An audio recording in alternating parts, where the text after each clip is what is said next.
Olá pessoal, Conrado Calhau aqui falando, sou idealizador do Earnings Cast. Obrigado por estar escutando as conference calls em nossa plataforma. Passando aqui um recado de 30 segundos para falar um pouco para vocês da Anchor. A Anchor é uma plataforma gratuita para a criação de podcasts. Ela contém ferramentas que permitem aos usuários gravar e editar áudio, organizá-los em episódios de podcast, publicar podcasts em plataforma de escuta e monetizar o conteúdo. Um abraço a todos e continue conosco.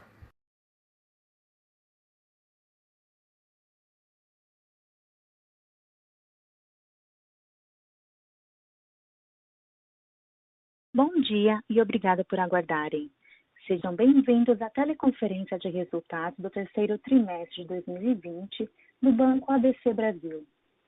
Estão presentes hoje conosco os senhores Anish Kaur, presidente executivo, Sérgio Lúlia, deputy CEO, Sérgio Borejo, diretor vice-presidente e diretor de Relações com Investidores, e Ricardo Moura, superintendente de Relações com Investidores. Informamos que este evento está sendo gravado e que todos os participantes estarão apenas ouvindo a teleconferência durante a apresentação do Banco ABC Brasil.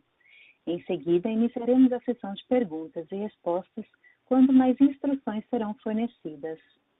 Caso algum dos senhores necessite de alguma assistência durante a teleconferência, queiram, por favor, solicitar a ajuda de um operador digitando o *0. Este evento também está sendo transmitido simultaneamente pela internet via webcast. Também será acessível no endereço ri.abcbrasil.com.br, onde se encontra disponível a respectiva apresentação. A seleção dos slides será controlada pelos senhores. O replay deste evento estará disponível logo após seu encerramento. Lembramos que os participantes do webcast poderão registrar via website perguntas para o Banco ABC Brasil, que serão respondidas após o término da conferência pela área de RI. Antes de prosseguir, gostaríamos de esclarecer que eventuais declarações que possam ser feitas durante essa teleconferência, relativas às perspectivas de negócios do Banco ABC Brasil, projeções, metas operacionais e financeiras, constituem-se em crenças e premissas da administração da companhia, bem como informações atualmente disponíveis para o Banco ABC Brasil. Considerações futuras não são garantia de desempenho e envolvem riscos, incertezas e premissas, pois se referem a eventos futuros e, portanto, dependem de circunstâncias que podem ou não ocorrer. Investidores e analistas devem compreender que condições gerais, condições do setor e outros fatores operacionais podem afetar os resultados futuros do Banco ABC Brasil e podem conduzir a resultados que diferem materialmente daqueles expressos em tais condições futuras. Gostaria agora de passar a palavra ao Sr. Sérgio Borejo, que iniciará a apresentação. Por favor, Sérgio, pode prosseguir.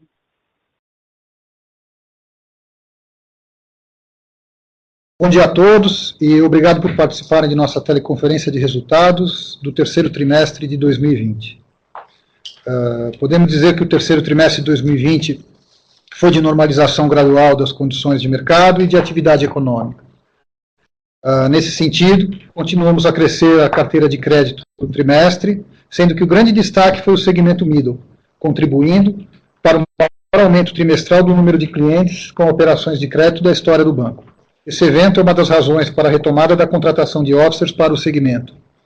Vale destacar também que a margem financeira com clientes teve o quinto trimestre consecutivo de crescimento. Independente disso, continuamos com uma estratégia de gestão prudencial, o que inclui a continuidade de reforço de provisões e utilização eficiente de capital.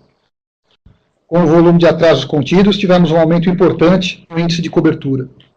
Finalmente, continuamos com o foco no controle de despesas e, quando consideradas conjuntamente, pessoal, administrativa e remuneração variável, apresentou queda nominal versus o mesmo período do ano anterior, mesmo com aumento de 15% no número de colaboradores nos últimos 12 meses. Acreditamos que estamos com um balanço bem provisionado e com uma base de capital sólida, prontos para suportar a demanda dos nossos clientes. No slide 2, apresentamos os destaques do resultado do terceiro trimestre de 2020. A carteira de crédito expandida encerrou setembro de 2020 com saldo de 32,9 bilhões de reais, crescimento de 2,7% em relação ao trimestre anterior e de 16,6% em 12 meses. O grande destaque foi o segmento middle, com um aumento de 149 clientes com operações ativas de crédito. A margem financeira com clientes totalizou 206,8 milhões de reais no terceiro trimestre de 2020, representando um crescimento de 1,5% em relação ao segundo trimestre de 2020 e de 31,1% em relação ao terceiro trimestre de 2019, o quinto trimestre consecutivo de crescimento da margem com clientes. A despesa de provisão ampliada, que inclui as provisões de empréstimos, títulos privados e garantias prestadas, bem como as recuperações de crédito, foi de 88,1 milhões de reais no trimestre.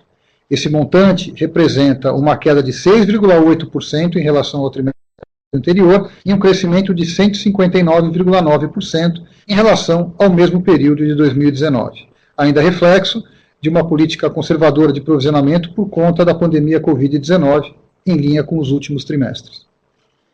O saldo das operações de crédito prorrogadas desde o impacto da pandemia de Covid-19 foi de aproximadamente 850 milhões, uma redução de 10 milhões quando comparada ao trimestre anterior, e equivalente a 4,4% da carteira de crédito 2682.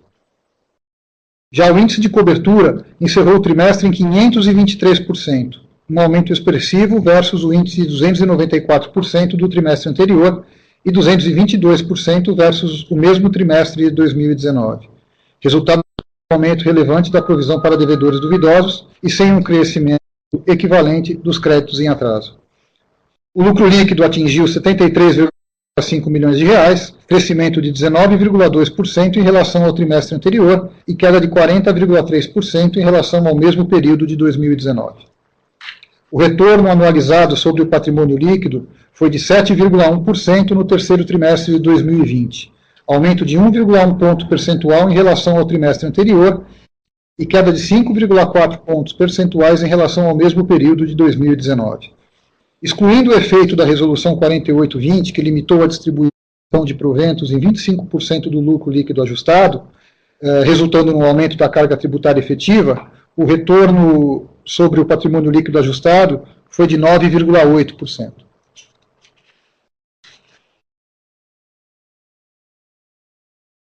No slide 3, apresentamos a evolução da carteira de crédito expandida. A carteira total apresentou crescimento de 2,7% no trimestre e de 16,6% em 12 meses.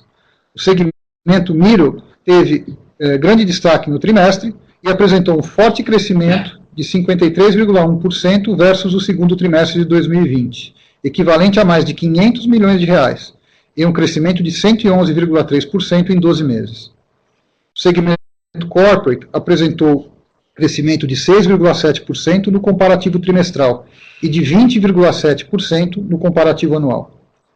Finalmente, o segmento large corporate, a carteira de crédito expandida teve queda de 3,6% no trimestre e um crescimento de 8,7% em 12 meses. No slide 4, alguns destaques de cada segmento. No segmento middle, encerramos o trimestre com 743 clientes, dos quais 525 possuíam exposição de crédito, o que possibilitou ao banco registrar seu maior crescimento do número de clientes em um trimestre, bem como no período de 12 meses. A carteira middle encerrou o período com uma exposição média por cliente de 2,8 milhões de reais. O prazo médio do segmento middle também teve um aumento significativo, atingindo 457 dias, reflexo do aumento das linhas de BNDES e FGI, que possuem prazos mais longos. Já o segmento corporate encerrou o terceiro trimestre de 2020 com 1.089 clientes. Destes, 880 possuíam exposição de crédito, o que resultou em uma exposição média de 15,5 milhões de reais por cliente. A carteira corporate terminou o trimestre com prazo médio de 438 dias. Por fim, no segmento large corporate, terminamos o terceiro trimestre de 2020 com 407 clientes, dos quais 239 com exposição de crédito, resultando em uma exposição média de 59 milhões de reais por cliente. A carteira large Corporate terminou o trimestre com um prazo médio de 355 dias. No slide 5, mostramos a segmentação setorial da carteira de crédito expandida. Primeiramente, a carteira de crédito continua a mostrar alta diversificação setorial e uma maior exposição a setores, na nossa visão, com perfil mais defensivo, incluindo agronegócio, como cadeia de grãos, agricultura e pecuária, infraestrutura, geração e transmissão de energia, entre outros. Os setores com maiores aumentos relativos de participação foram construção pesada, 0,4%, e comercialização e distribuição de energia, 0,37%.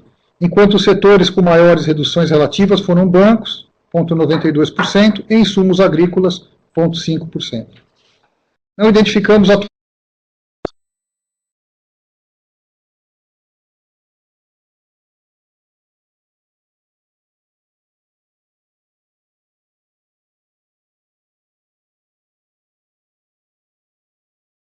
Com licença, senhoras e senhores, por gentileza, aguardem a reconexão do palestrante. Obrigada.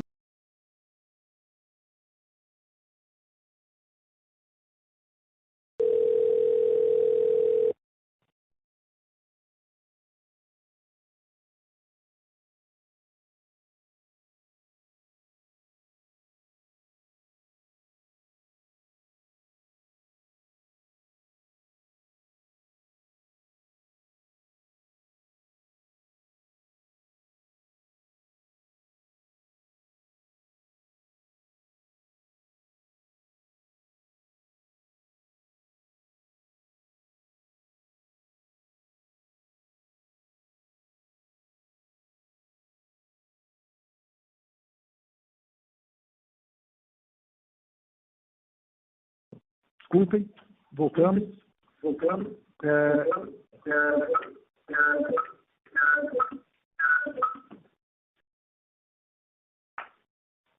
Podemos continuar?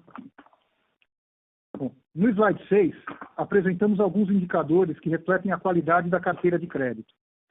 No primeiro gráfico, as operações com atraso acima de 90 dias. Como podemos observar, esse indicador encerrou setembro representando 0,6% da carteira, uma queda de 0,4 ponto percentual em relação ao nível apresentado no trimestre anterior. Tivemos redução nesse índice em todos os segmentos, com destaque para o large corporate. No segundo gráfico, como podemos observar, foi mais um trimestre de baixa formação de inadimplência em todos os segmentos. Até o momento, com a informação que temos disponível, lembrando que o ambiente tem sido muito dinâmico, a performance da formação de inadimplência continua a mostrar um nível de atrasos bastante comportado.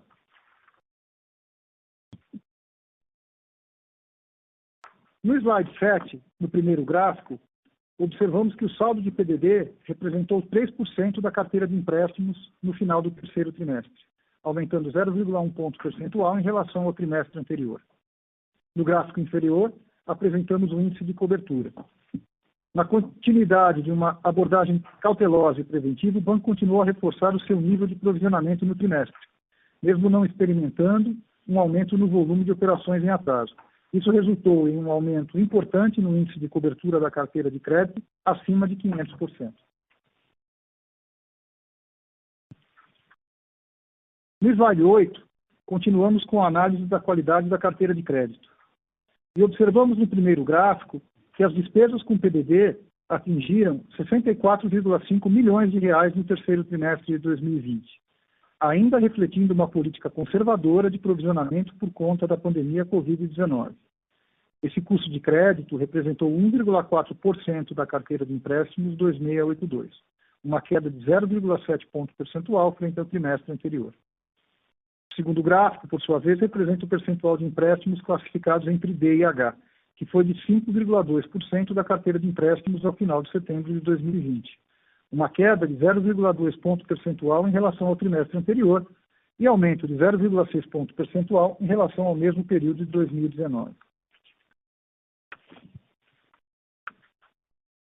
No slide 9, apresentamos a evolução do saldo dos créditos renegociados. O saldo de créditos renegociados passou de 301,2 milhões de reais para 199,9 milhões de reais, queda expressiva de 33,6%, correspondendo a 1% da carteira de empréstimos, índice abaixo de nossa média histórica. A queda de volume da carteira renegociada se deveu principalmente ao repagamento de algumas operações como parte de condições para a renegociação. O montante das operações de crédito prorrogadas desde o impacto da pandemia da Covid-19 sofreu uma redução de 10 milhões de reais, totalizando um saldo de 850 milhões de reais no terceiro trimestre, versus 860 milhões de reais no trimestre anterior, atingindo 4,4% da carteira de crédito 2082. O bom comportamento desses dois índices, quando analisados conjuntamente, demonstra uma boa qualidade dos clientes que compõem a carteira. O que se observa, e ainda com grau de incerteza, os dados disponíveis até o momento indicam que esse patamar trimestral de despesas de provisão ampliada, que é composto por PDD, provisão por desvalorização de títulos e provisão de garantias, deduzidas as recuperações de crédito, não deva sofrer novos aumentos nos próximos trimestres. No slide 10, apresentamos a evolução de nossa captação. Ao final de setembro, o saldo da captação totalizava 35,7 bilhões de reais, um crescimento de 2,4% no trimestre e de 21,3% em 12 meses. A posição de liquidez do banco no final do trimestre girava em torno de 8,5 bilhões de reais, que corresponde a aproximadamente 2 vezes o valor do patrimônio líquido e cerca de 40% da carteira de empréstimos e títulos. No slide 11, podemos observar a evolução do patrimônio líquido e do índice de Basileia. Encerramos setembro de 2020 com patrimônio de referência de 5,3 bilhões de reais e patrimônio líquido de 4,2 bilhões de reais. Finalizamos o trimestre com o índice de Basileia em 15,71%, composto por 13,56% de capital de nível 1, sendo 12,12% capital principal e 1,4% capital adicional, além de 2,15% de capital nível 2. Esse índice foi praticamente estável em relação ao trimestre anterior. Adicionalmente, no dia 19 de outubro, concluímos o leilão de sobras da recapitalização, atingindo um aumento de capital de 28,8 milhões de reais, que serão adicionados à base de capital após a homologação pelo Banco Central do Brasil. No slide 12, apresentamos a evolução da margem financeira. A margem financeira gerencial atingiu 301,7 milhões de reais no terceiro trimestre de 2020, apresentando aumento de 7,1% em relação ao trimestre anterior e um crescimento de 14% em relação ao mesmo período de 2019. A margem financeira com o mercado, grande destaque do trimestre, atingiu 78,7 milhões de reais no terceiro trimestre de 2020, um aumento de 43,8% em relação ao trimestre anterior e de 51,2% em relação ao mesmo período de 2019, impulsionadas pelos mercados de juros locais, moedas e títulos privados.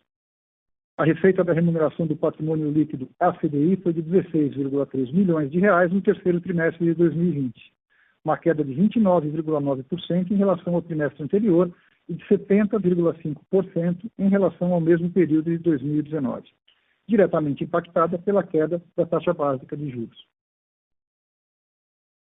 A taxa anualizada da margem financeira gerencial, o NIM, foi de 3,2% no terceiro trimestre de 2020, um crescimento de 0,2 ponto percentual em relação ao trimestre anterior e uma queda de 0,4 ponto percentual em relação ao mesmo período de 2019.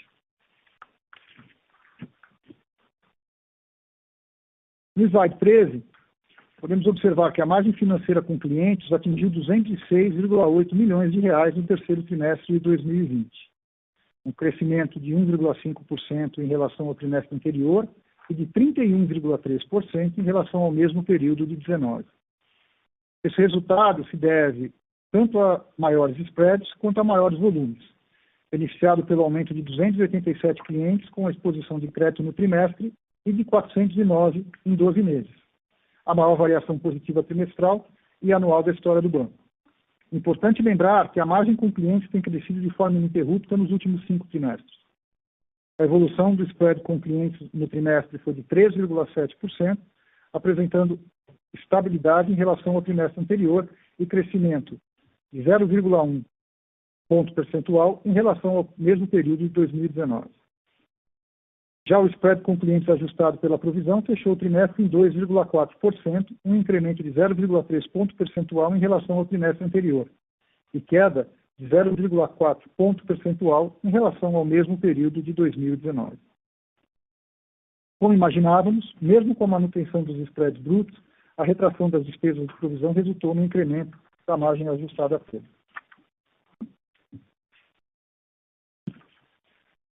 No slide 14, falaremos das receitas com serviços. As receitas de prestação de serviços atingiram 68,3 milhões de reais no terceiro trimestre de 2020, um aumento de 17,4% em relação ao trimestre anterior e uma queda de 10,8% em relação ao mesmo período de 2019. Olhando para cada um dos componentes das receitas de serviços, nós temos as receitas com garantias prestadas, que atingiram 49 milhões de reais no terceiro trimestre de 2020, apresentando um aumento de 19,3% em relação ao trimestre anterior e de 0,5% em relação ao mesmo período de 2019. As receitas de mercado de capitais e M&A atingiram 11,4 milhões de reais no terceiro trimestre de 2020, aumento de 25,8% em relação ao trimestre anterior, impulsionado principalmente pela área do mercado de capitais, e uma queda de 42% em relação ao mesmo período de 2019. Finalmente, as receitas de tarifas atingiram 7,9 milhões de reais no terceiro trimestre de 2020, uma queda de 1,8% em relação ao trimestre anterior e 3% em relação ao mesmo período de 2019. No slide 15, apresentamos a variação das despesas e do índice de eficiência. As despesas de pessoal, outras despesas administrativas e do PLR atingiram 117,9 milhões de reais no terceiro trimestre de 2020, um crescimento de 2,1% em relação ao trimestre anterior e uma queda de 0,4% em relação ao mesmo período de 2019, mesmo considerando o aumento de 15,2% no número de colaboradores frente ao mesmo período do ano passado. Os esforços para a contenção de despesas têm se concentrado em outras despesas administrativas e na de remuneração variável. Em relação às despesas de pessoal, houve uma redução no seu crescimento quando comparado com os valores inicialmente estimados, ao mesmo tempo em que foram preservados os investimentos estruturantes relacionados às iniciativas de inovação. Como resultado de maiores receitas e da redução das despesas, o índice de eficiência atingiu 33,8% no terceiro trimestre de 2020, uma redução de 3,4 pontos percentuais em relação ao trimestre anterior e 2,9 pontos percentuais em relação ao mesmo período de 2019. Por fim, no slide 16, falaremos da rentabilidade. O lucro líquido recorrente atingiu 73,5 milhões de reais no terceiro trimestre de 2020, um crescimento de 19,2% em relação ao trimestre anterior e queda de 40,3% em relação ao mesmo período de 2019. O retorno anualizado sobre o patrimônio líquido recorrente foi de 7,1% ao ano, no terceiro trimestre de 2020, um aumento de 1,1 ponto percentual em relação ao trimestre anterior e queda de 5,4 pontos percentuais em relação ao mesmo período de 2019. O maior impacto do retorno sobre o patrimônio líquido no trimestre veio da limitação da distribuição de proventos imposta pela Resolução 4820. Houve um impacto negativo de aproximadamente 1,2 ponto percentual relativo à limitação no terceiro trimestre de 2020 e, adicionalmente, foi efetuado um ajuste no juros sobre capital próprio provisionado no primeiro trimestre do ano, anterior à publicação dessa resolução. Esse ajuste adicional teve um impacto de aproximadamente 1,5% no ROI. Excluído esses impactos, o ROI do trimestre foi de 9,8%. Bom, esses são os destaques que gostaríamos de apresentar e agora nós ficamos à disposição para responder as perguntas dos participantes dessa teleconferência. Muito obrigado. Com licença, senhoras e senhores, iniciaremos agora a sessão de perguntas e respostas. Para fazer uma pergunta, por favor, digitem *1. Para retirar a pergunta da lista, digitem *2. A nossa primeira pergunta vem do senhor Tiago Binselt, Itaú BBA. Oi, pessoal, bom dia. Obrigado por pegar minha pergunta. Eu queria primeiro entender em relação à provisão, à despesa de PDD. Durante a apresentação, vocês comentaram que o patamar de PDD ampliada não deveria sofrer novos aumentos. Mas o que eu queria entender é se também existe um risco para baixo, quer dizer, se a despesa de PDD do quarto trimestre e em 2021 ela poderia já voltar para um nível mais próximo da normalidade. Então, essa seria a minha primeira pergunta. A segunda eu faço depois. Obrigado.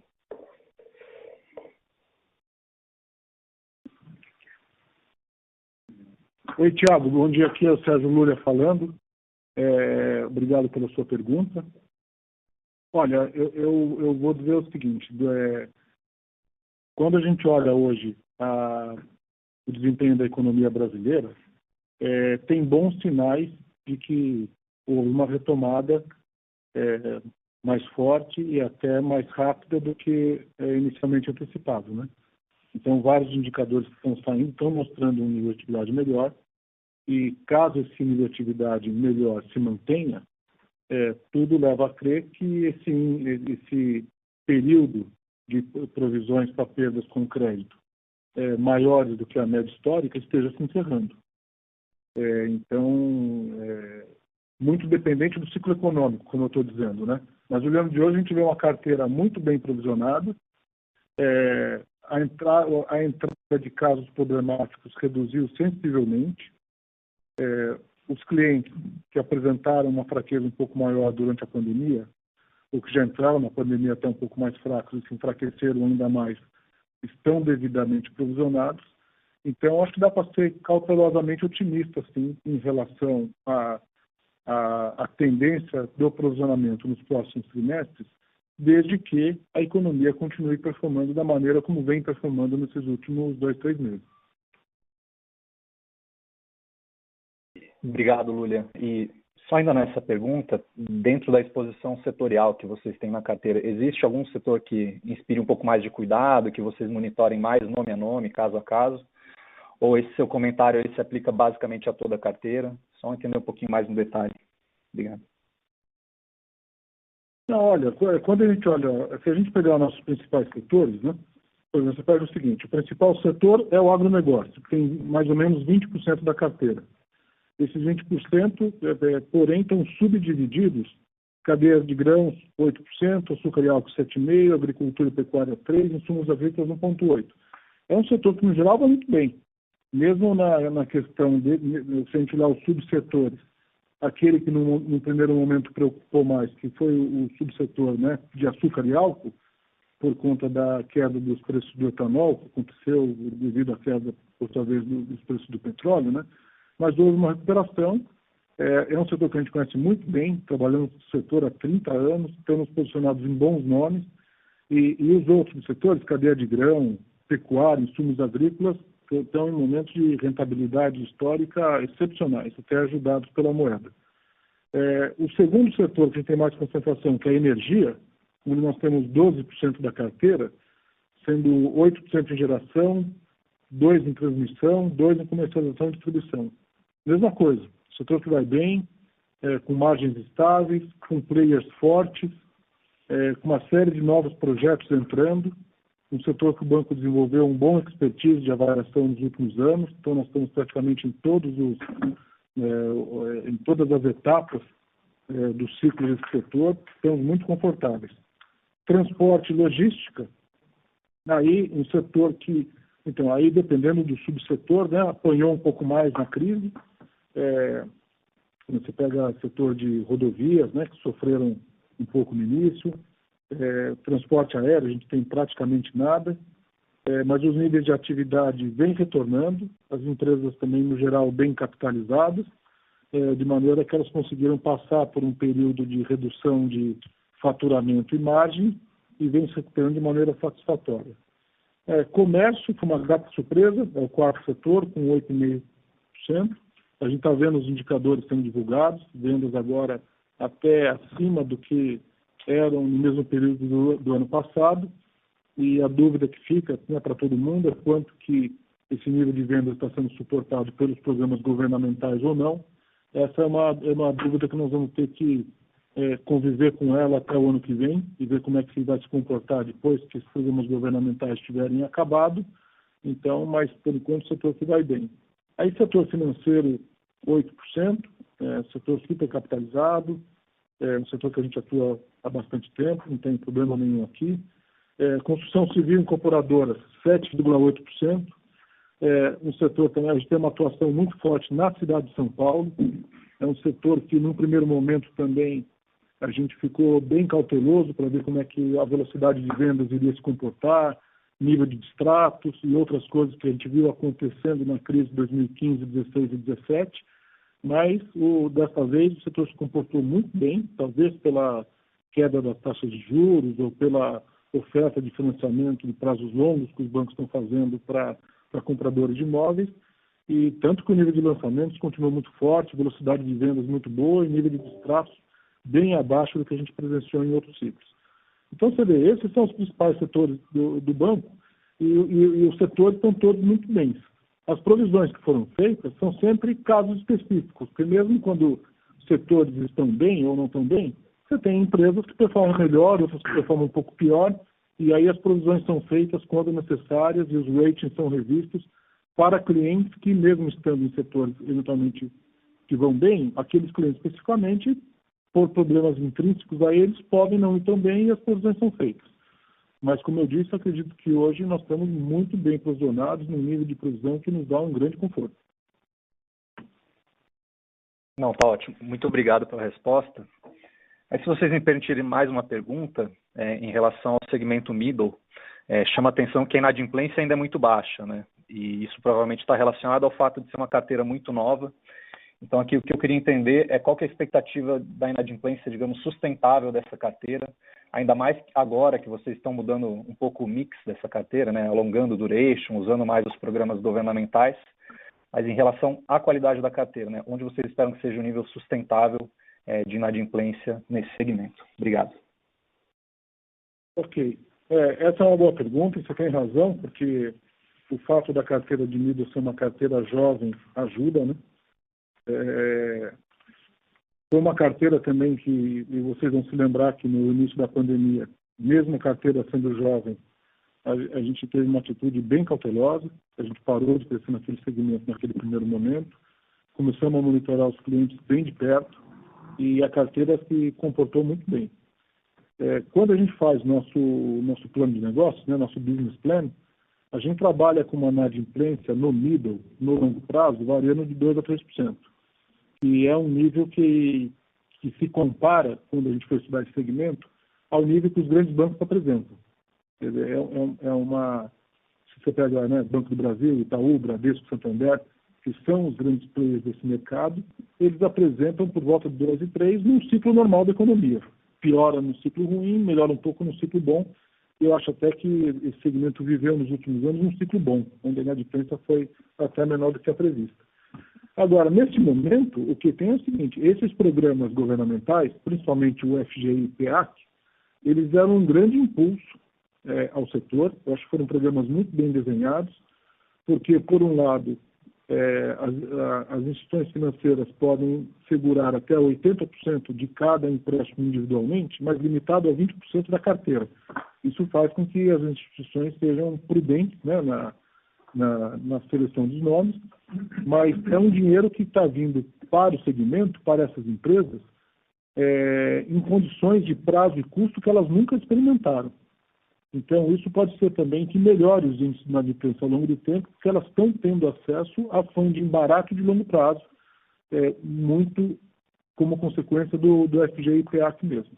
Então, nós vamos estar monitorando, nós continuamos trabalhando aqui no nosso business plan com uma inadimplência de 2% a 3%, mas eu não me surpreenderia se ela ficasse abaixo disso por um certo período devido a esses programas que eu mencionei.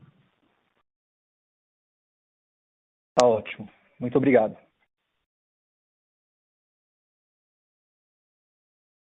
Com licença, nossa próxima pergunta vem de Giovana Rosa, Bank of America.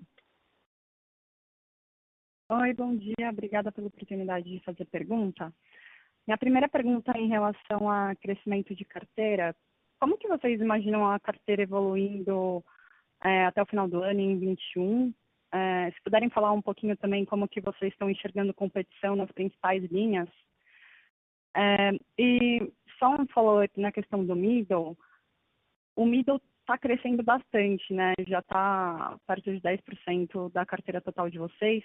Queria entender qual share que vocês esperam que essa carteira tenha no portfólio de vocês nos próximos 3 anos. Depois eu faço minha segunda pergunta. Obrigada. Ok, Giovana, obrigado pela sua pergunta. Olha, nós estamos agora no início de novembro, né? Então, temos um mês aí do encerramento do terceiro TRI. E o que a gente pode dizer é que, principalmente, o crescimento dos empréstimos no período, principalmente em decorrência da utilização dos programas emergenciais, ela está, por enquanto, seguindo uma trajetória semelhante à do terceiro TRI. Não sabemos como isso vai ser para frente, mas, por enquanto, o que os dados indicam é uma trajetória semelhante. Quanto ao crescimento para o próximo ano, a gente tirou o guidance, né, de crescimento no início do ano. Nós estamos agora já iniciando o nosso processo de orçamento, de previsão para 2021, que não está concluído ainda. Esse é um processo que é feito top-down e bottom-up, quer dizer, a gente pega primeiro uma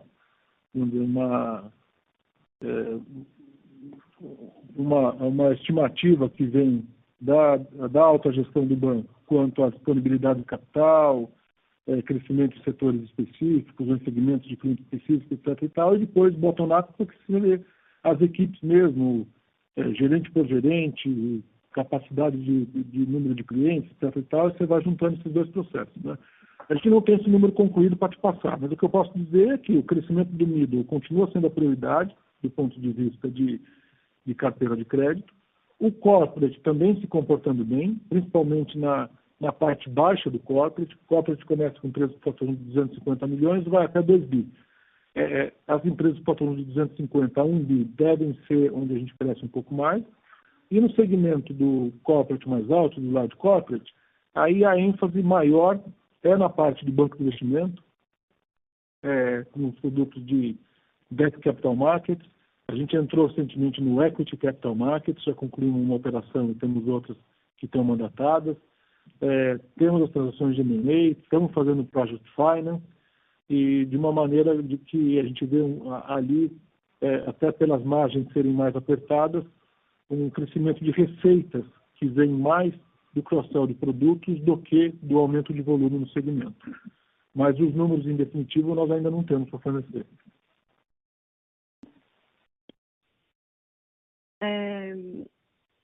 Não, tá certo. Em relação a investimento, como que está o processo de investimento de vocês em tecnologia? Em que pé que a gente está nisso? Vocês esperam que esses investimentos continuem no próximo ano, ou os investimentos feitos até agora já foram suficientes?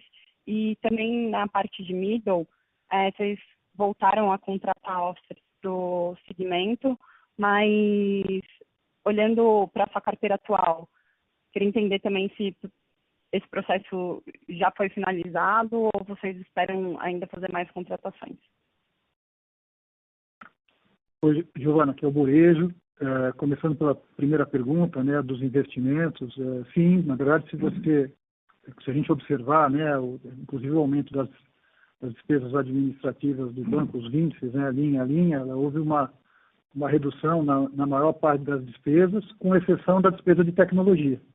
A despesa de tecnologia ela apresentou, inclusive, um crescimento nominal real importante, e é fruto desses investimentos que a gente vem fazendo, e eles devem continuar assim ainda no ano que vem, né?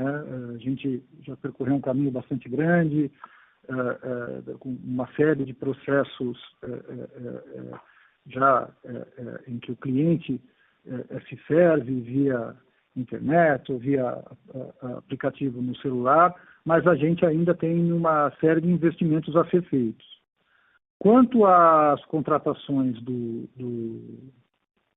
middle, né, do de conta, a gente retomou, né, no final de agosto essas contratações. A gente está contratando agora em torno de 10 a 15 officers, totalizando 50. O nosso plano inicial lá atrás, no começo do ano, quando nós vamos chegar a 60 officers no final do ano. Então, a gente não deve chegar nos 60 officers no final do ano, deve permanecer com esses 50, pelo menos por enquanto, mas ao longo de 2021 a gente deve chegar pelo menos nesse número. Tá, tá ótimo, obrigada.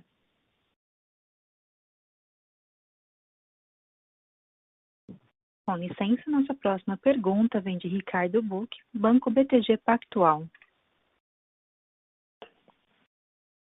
Oi, pessoal, muito obrigado pela oportunidade de fazer pergunta. Do meu lado, para entender um pouco melhor a rentabilidade do banco indo para frente, queria ter uma ideia de como vocês estão enxergando o ROI normalizado, né? Isso normalizado em relação à PDD, a alíquota de imposto que foi mais alta e os FIIs de IB.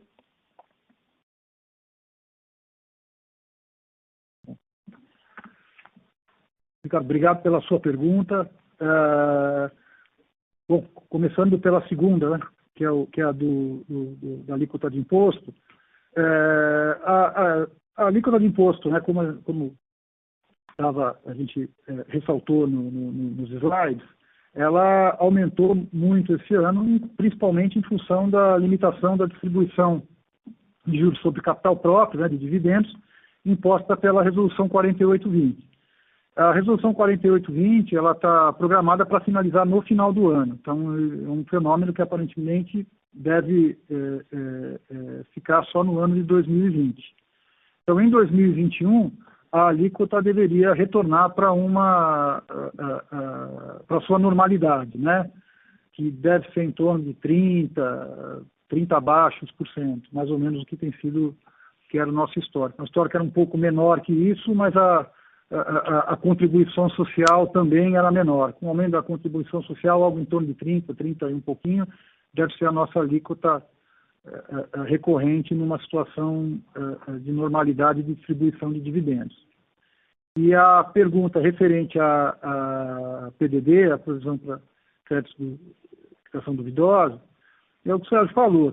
Todos os sinais que a gente tem hoje são sinais que indicam níveis abaixo do que a gente tem demonstrado. Nós temos sido muito cautelosos, né, nessa resposta, porque ainda tem uma série de incertezas na economia, que a gente tendo uma clareza um pouco maior, eu acho que fica mais fácil para responder quais seriam os níveis normais. O nosso histórico antes dessa crise era alguma coisa entre 1%, 1,2% da nossa carteira 2682, né? Então, acho que talvez trabalhar com alguma coisa perto desse número seja uma coisa realista, mas a gente ainda não sabe quando que vai voltar para esses níveis. É isso mesmo. Agora, só complementando, você pegar e a gente divulgou, só o efeito fiscal, esse da limitação do pagamento do JCP, caso não houvesse, levaria o nosso ROI agora para 9,8 nesse TRI. Quer dizer, hoje, mesmo com esse nível de PDD elevado, dá para você dizer que o running do banco está por volta de 10. E, então, a gente vê esse como segmento daí para cima, dados, né, o crescimento da carteira do middle, que tem spread maior, uma normalização um pouco mais das PDDs, algum ganho de eficiência. É nisso que a gente vem trabalhando. Entendi, bem claro. Obrigado. Com licença, nossa próxima pergunta vem de Sofia Viotti, Bradesco BBI. Bom dia a todos, obrigada pelo call. Eu queria saber um pouco mais detalhes sobre a receita de IB. Você falou que vocês estão entrando em novos segmentos, como Project Finance, etc. Queria saber como está o mix de receita por enquanto e qual é o pipeline. Obrigada.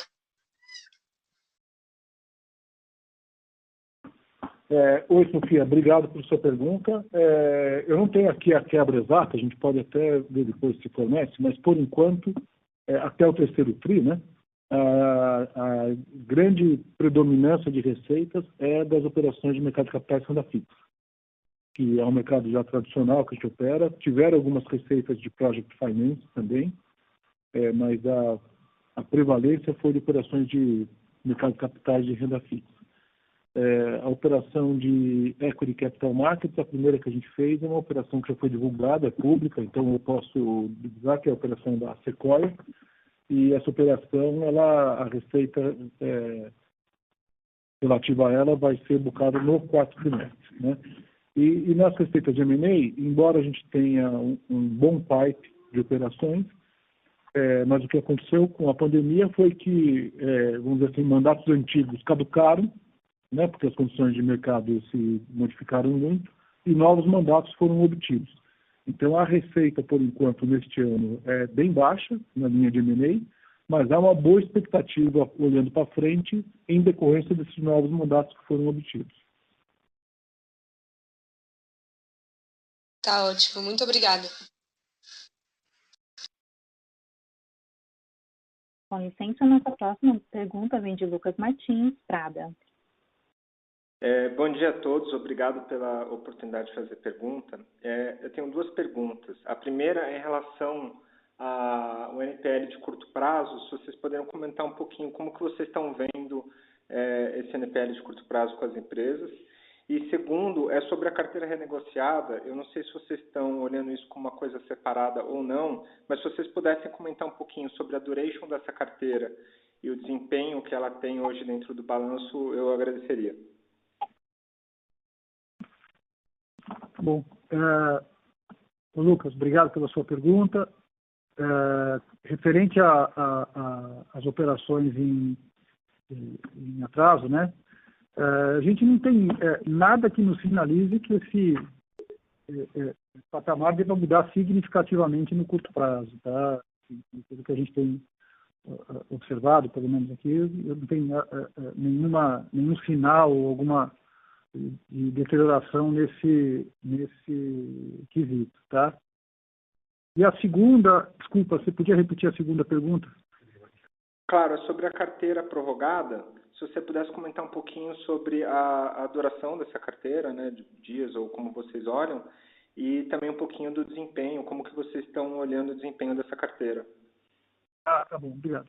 O saldo das operações renegociadas, ele caiu, né, no trimestre, ele veio para 200 milhões de reais. É um saldo bastante abaixo do nosso histórico, né? Ele, durante a crise, por exemplo, de 2016, 2017, durante a recessão, ele chegou a bater 600 milhões de reais. Também não é um item que a gente espera um aumento, uma diminuição, uma mudança muito grande no curto prazo. É uma carteira que está bastante bem provisionada. Agora, ela é uma carteira mais longa, né? E ela justamente ela é de realização mais longa. Então, ela tende a performar um pouco mais para frente. Nós não temos hoje nessa carteira, uma coisa que eu posso falar de desempenho, nós não temos nenhuma parcela de juros atrasada. Ela é uma carteira que o principal demora um pouco mais para receber, mas os juros estão adimplindo de uma forma muito, muito disciplinada, vamos colocar dessa forma. Não, perfeito, está claro. Obrigado. Com licença, encerramos neste momento a sessão de perguntas e respostas. Gostaria de passar a palavra ao senhor Sérgio Boreja para as considerações finais. Por favor, Sérgio, pode prosseguir. Só agradecer a todos a participação no nosso call referente ao terceiro trimestre e lembrar que nós estamos à disposição aqui, se alguém tiver alguma pergunta que eventualmente se lembre depois, alguma informação que queira do banco, por favor, fique à vontade para nos contactar. A teleconferência do Banco ABC Brasil está encerrada. Agradecemos a participação de todos, tenham uma boa tarde e obrigado por usarem Chorus Call.